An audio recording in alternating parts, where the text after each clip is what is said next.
గంగమ్మ దేవాలయ నిర్మాణానికి తన వంతు సహాయ సహకారాలు అందిస్తానని మాజీ మంత్రి బీఆర్ఎస్ రాష్ట్ర ప్రధాన కార్యదర్శి తాటిపర్తి జీవన్ రెడ్డి అన్నారు. జగిత్యాలలోని తన నివాసంలో అల్లిపూర్ గంగపుత్రుల సంఘ సభ్యులు ఆలయ నిర్మాణానికి నిధులు కేటాయించేలా చొరవ తీసుకోవాలని వినతిపత్రం అందజేశారు.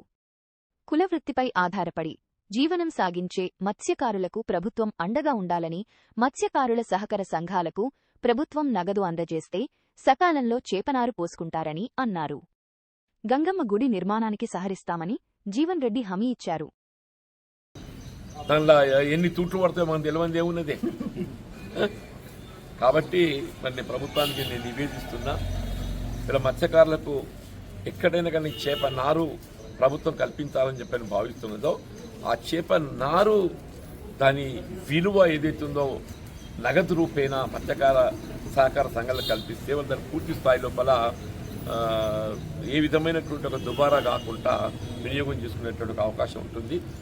ముఖ్యంగా అల్లిపూర్ చెందినటువంటి గంగపుత్రులు ఈరోజు గంగమ్మ గుడి నిర్మాణం కొరకు ఏదైతే వాళ్ళు సొంత నిధులతో నిర్మాణం చేసుకోవాలని చెప్పి భావిస్తున్నారు.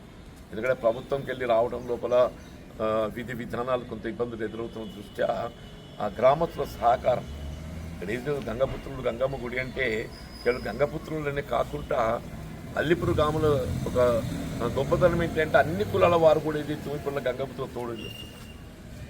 అది నేను అందరినీ కూడా అభినందిస్తున్నా. నేను కూడా ఏదైతే ఉందో నాకు మీతో ఉన్న అనుబంధం దృష్ట్యా నాతో చేతులైన కాడికి మీరు ఆ బిల్డింగ్ స్లాబ్ వేయడానికి అవసరమయ్యేటటువంటి ఒక మెటీరియల్ కానీ ఏది ఉన్నా కానీ నేను సహకారం చేస్తానని చెప్పాను.